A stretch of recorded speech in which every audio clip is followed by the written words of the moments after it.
क्यों मारा गया? पृथ्वीराज चौहान इसलिए मारा गया क्योंकि वो युद्ध से पहले, एक रात पहले अपनी पवित्रता खो चुका था, अपनी पत्नी के साथ। देखो, अभिमन्यु क्यों मारा गया? अभिमन्यु भी युद्ध से पहले अपनी पवित्रता खो चुका था, अपनी पत्नी के साथ। इसी तरह देखो, नेपोलियन बोनापार्ट कैसे मारा गया, देखो हिटलर कैसे मारा गया, देखो फलाना कैसे मारा गया, देखो ढिमका कैसे मारा गया। ऐसे बहुत सारे उदाहरण इस किताब में दे रखे हैं, ये बात समझाने के लिए कि अगर ब्रह्मचर्य का पालन नहीं किया तो क्या क्या बुरा आपके साथ हो सकता है। तो जब भी कोई भोला भाला व्यक्ति इस किताब को पढ़ता है और वो इस किताब में लिखी हुई बातों को सच मानने लगता है, तो उसके मन में एक प्रश्न उठता है कि ब्रह्मचर्य को धारण किया कैसे जाए। तो इस किताब में बहुत सारे नुस्खे बता रखे हैं ब्रह्मचर्य को धारण करने के। जैसे ये किताब कहती है कि जब भी कोई स्त्री किसी पुरुष को देखे या कोई पुरुष किसी स्त्री को देखे तो ऐसे देखे कि इसका शरीर मांस, खून, पस, मल मूत्र का ढेर है। इस शरीर से आकर्षित नहीं होना, मोहित नहीं होना। सेक्स करना मतलब नरक में घुसना, सेक्स करना मतलब गटर में घुसना, सेक्स करना मतलब जहर पीना, सेक्स करना मतलब स्त्री रूपी गाय पर हिंसा करना। तो इस तरह से सेक्स के बारे में सोचकर सेक्स से दूर रहना चाहिए। प्रतिदिन स्नान करना चाहिए, सात्विक भोजन खाना चाहिए, सोने से पहले मुरली सुननी चाहिए और उठने के बाद ये संकल्प करना चाहिए कि मैं आत्मा हूं, ज्योति बिंदु हूं, शिव बाबा का बच्चा हूं। शिव बाबा नमस्ते। बस इसी तरह के कुछ नुस्खे इस किताब में बताए गए हैं ब्रह्मचर्य को धारण करने के। तो अब आप ही बताइए, जब कोई भोली भाली स्त्री इस किताब को पढ़ेगी और इस किताब में लिखी हुई बातों को सच मानेगी तो क्या होगा? तो वो काम भावना से दूर भागने लगेगी, वो सेक्स को गंदा समझने लगेगी, पाप समझने लगेगी। और इससे क्या असर पड़ेगा? इससे असर यह पड़ेगा कि पति पत्नी का संबंध टूटने लगेगा, परिवार टूटने लगेगा। वो औरत अपने परिवार से दूर जाने लगेगी और किसके पास जाने लगेगी? वो पास जाने लगेगी इन ब्रह्मा कुमारियों के। और वो जितना इन ब्रह्मा कुमारियों के पास चलती चली जाएगी उसका उतना ही ब्रेन वॉश होता चला जाएगा। और एक दिन एक ऐसी हालत आएगी जब वो सफेद साड़ी पहनकर अपना सर्वत्र इन ब्रह्मा कुमारियों को खुशी खुशी अर्पित कर देगी और वो स्वयं एक ब्रह्मा कुमारी बन जाएगी।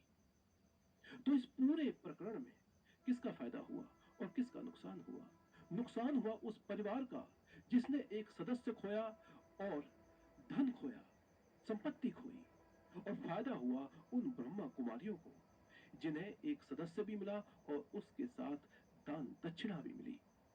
यही है पूरे ब्रह्मचर्य का खेल। अब मैं आप ही से पूछता हूं, क्या ब्रह्मा कुमारियों के ब्रह्मचर्य का ये खेल सच्चा है, अच्छा है? क्या ये हिंदुओं के लिए कल्याणकारी है, हिंदुस्तान के लिए कल्याणकारी है? आप क्या सोचते हैं इस खेल के बारे में? आप नीचे कमेंट बॉक्स में लिखकर मुझे बता सकते हैं। और अगर आप चाहें तो इस वीडियो को उन लोगों के साथ साझा कर सकते हैं जिन लोगों को इस वीडियो की बहुत जरूरत है। इस वीडियो के माध्यम से अगर आप चाहें तो अंधविश्वास को हटाने में मेरी मदद कर सकते हैं। योग के द्वारा कामनाओं पर विजय पाना अति आवश्यक है, क्योंकि कामनाओं की पूर्ति होकर भी कभी नहीं होती। मनुष्य बूढ़ा हो जाता है परंतु आसक्ति जनित कामनाएं कभी बूढ़ी नहीं होती, कभी बूढ़ी नहीं होती। और एक कामना अनेक कामनाओं को जन्म देती है। हर कामना के साथ मनुष्य की तृष्णा भी बढ़ जाती है और तृष्णा के साथ असंतोष भी बढ़ता जाता है। फिर ऐसे असंतुष्ट मनुष्य को जो कामनाओं से ग्रस्त है उसे उचित अनुचित का विवेक नहीं रहता। पार्थ, इसलिए मैं तुमसे कहता हूं कि तुम अपनी कामनाओं का त्याग करके स्थित प्रज्ञ बनो। स्थित प्रज्ञ कर्मयोग की चरम अवस्था है। वाह प्रभु, वाह, क्या सुंदर बात कही आपने। वाह। हे मधुसूदन, तुम तो कहते हो कामनाओं का त्याग करके स्थित प्रज्ञ बन जाओ, परंतु स्थित प्रज्ञ बनने के लिए सबसे आवश्यक क्या है? स्थिर बुद्धि। स्थिर बुद्धि। परंतु मनुष्य अपनी बुद्धि को स्थिर कैसे रख सकता है? आशा और निराशा दोनों से मुक्त होकर ही बुद्धि को स्थिर किया जा सकता है। बुद्धि स्थिर होगी तो इंद्रियों के विषयों का बल टूट जाएगा। यदि कोई किसी इंद्रिय को ही काट कर फेंक दे तो क्या उस इंद्रिय का विषय नष्ट हो जाएगा? नहीं अर्जुन, यदि किसी दुर्घटनावश किसी की आंखें अंधी हो जाएं, तो ये आवश्यक नहीं कि उसकी आंखें रोग की कल्पना करना ही छोड़ दें। आंखें न होने पर भी उसका मन ऐसे दृश्यों की कल्पना कर सकता है जो उसे विषयों के मोह में फंसाए चले जाए। पार्थ, एक अंधा मनुष्य भगवान के स्वरूप की भी कल्पना कर सकता है और एक नारी के शरीर की भी कल्पना कर सकता है। सो किसी इंद्रिय के होने न होने से मन की वासना और आसक्ति में फर्क नहीं पड़ता। हे अर्जुन, तुम यूं समझो कि जैसे कोई मनुष्य आंखें बंद करके ये प्रदर्शन कर रहा है कि वो भगवान का ध्यान लगाए बैठा है, परंतु वास्तव में उसके मन की आंखों में भगवान की मूरत नहीं, अपनी प्रेमिका का शरीर घूम रहा है। इसका अर्थ है कि उसकी आंखें तो बंद हैं, परंतु आंखों के विषय उसे फिर भी भ्रमित कर रहे हैं।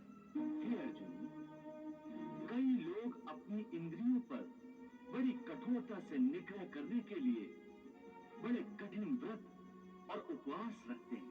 कई कई दिनों तक खाना पीना छोड़ देते हैं। फिर भी यदि उनका मन भांत भांत के स्वादिष्ट भोजनों की वासना में ही अटका रहे, तो हठ के द्वारा किए हुए इस व्रत उपवास का क्या लाभ है? ऐसे लोग हठ के द्वारा अपनी इंद्रियों को सुखाकर निर्बल तो कर देते हैं,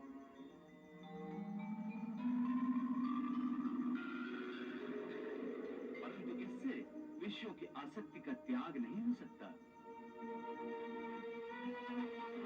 याद रखो, विषयों से अधिक खतरनाक है विषयों की आसक्ति, और विषयों की आसक्ति का त्याग केवल इंद्रियों के निग्रह से नहीं हो सकता। आसक्ति का त्याग केवल मन के निग्रह से होता है। जब मन निरासक्त हो जाए तो इंद्रियां अपने अपने विषयों को भोगती हुई भी इन विषयों से निरासक्त रहती हैं। जैसे कमल का फूल पानी के अंदर रहते हुए भी सूखा ही रहता है, जल की एक बूंद भी उसके पत्ते पर नहीं ठहर सकती। इसलिए मैंने कहा है कि पहले ज्ञान के द्वारा बुद्धि को स्थिर करो। बुद्धि मन को स्थिरता देगी, फिर मन इंद्रियों को इस प्रकार विषयों से खींच लेगा जिस प्रकार एक कछुआ खतरे की जरा सी आहट पाते ही अपने अंगों को अपने भीतर ही समेट लेता है।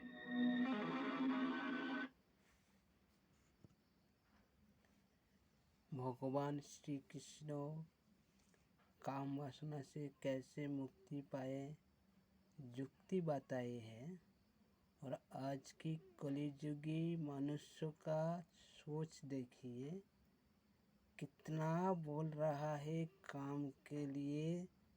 काम अगर अच्छा चीज़ होता तो फिर दुनिया में इतनी सारी संत मुनि ऋषि धर्मात्मा दीप आत्मा काम के ऊपर क्यों बोला गए, क्यों बताए? काम महाशत्रु है, गीता में क्यों लिखे है काम महाशत्रु है?